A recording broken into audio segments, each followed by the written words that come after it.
welcome to the Deep Dive. And hey, if you're joining us on the Mila Leo English Podcast channel, a big welcome to you too. Have you ever thought back to when you started learning a language? That very first step, trying to, put a few words together. Oh, yeah. That initial hurdle. It feels kind of huge, doesn't it? Like you just want to say something, anything simple, but it feels like a massive leap. It really does. It's that moment of actually speaking for the first time. But those first words, they're absolutely vital. They kind of get the ball rolling. Exactly. And that feeling, that process is what we're diving into today. Our mission here is to really unpack the art of basic English conversation, especially for beginners. We're looking at a foundational dialogue to figure out what makes a simple conversation work so well for learning, for building confidence, and getting more words into your active vocabulary.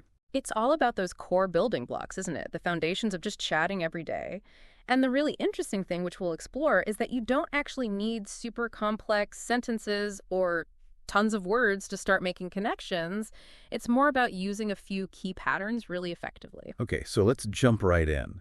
Looking at this foundational conversation, how does it start? It kicks off exactly how you'd probably guess. The classic icebreakers. Good morning, how are you? Oh. Then straight into things like, what's your name? Where are you from? Where do you live? How old are you? What do you do? Very clear, very polite. Right. And the crucial thing here isn't just what is asked, but why these specific questions are like step one for any beginner.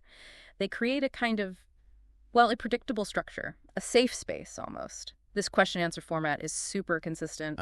So the predictability is key. Exactly. It lowers the mental effort, Instead of struggling with grammar, the learner can focus more on understanding the words and maybe how to say them.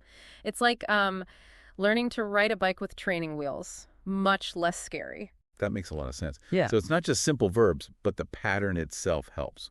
Precisely. You see verbs like is, are, live, do popping up constantly. These are like the glue of basic English sentences. Get the hang of these, and you can start forming sentences pretty quickly, even if your vocabulary is small. And here's a really practical spoken English tip for you listening. When someone says, nice to meet you, the standard polite reply is, nice to meet you too. Simple, but it shows you're listening and keeps things friendly. Really important for first impressions. Got it.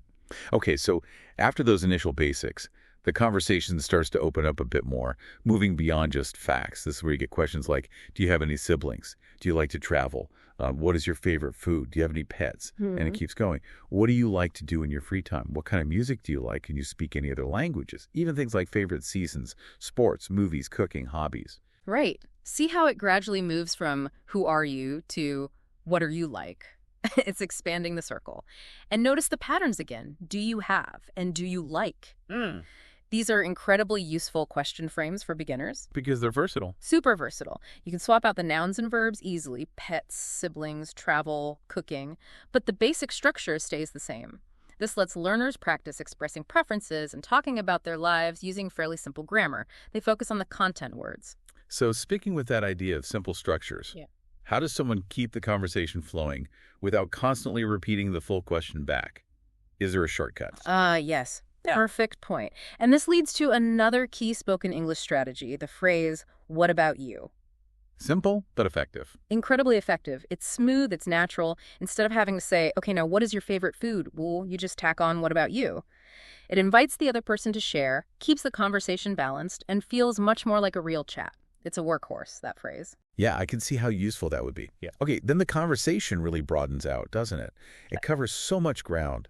We see questions about, have you ever been to another country? What do you usually do on weekends? Do you like shopping? Are you a morning person or a night owl?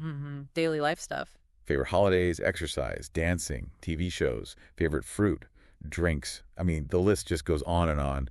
Beach trips, cooking for others, learning new things, art, instruments, flowers, movies at home versus cinema. It's quite a range. Gardening, weather, concerts, teamwork, spicy food, desserts, swimming, reading. It covers almost everything you could casually talk about. Trying new foods, hot or cold drinks, theater, surprises, sleeping in, planes, writing, clothes, fast food, camping, favorite day, bikes, poems, photos, zoos, fishing. Wow. Okay, deep breath. But what this huge list shows is the power of that simple framework we mentioned. Mostly, do you like? or do you enjoy? By keeping the grammar consistent, the learner can handle this massive influx of vocabulary related to everyday topics. It's almost like littler words in batches, all connected to that one simple question structure. So the focus is really on understanding and using the new words within a structure they already feel comfortable with. Exactly. It builds vocabulary for real-life situations, holidays, food, hobbies in a very practical way. Less about abstract grammar rules, more about actual communication. And the answers seem pretty straightforward, too. Generally, yes, and that's another good point for beginners. Simple, clear answers like, yes, I do, or no, I don't, or maybe I love swimming, I enjoy reading. They work perfectly. It keeps it clear. It reinforces clear communication and builds confidence.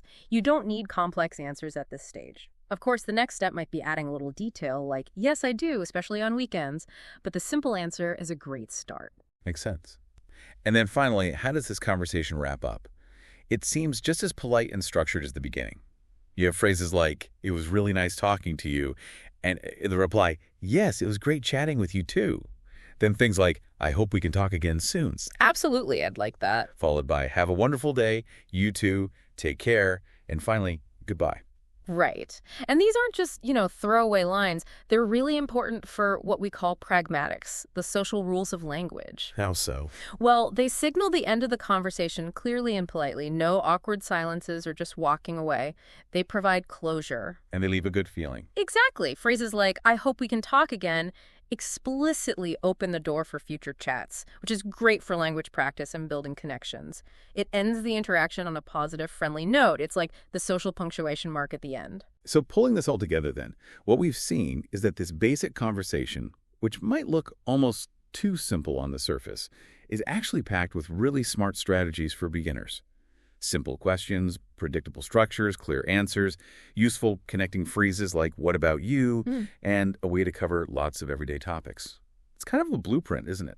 It really is. It shows that mastering these fundamental patterns isn't just about learning vocabulary lists or grammar charts.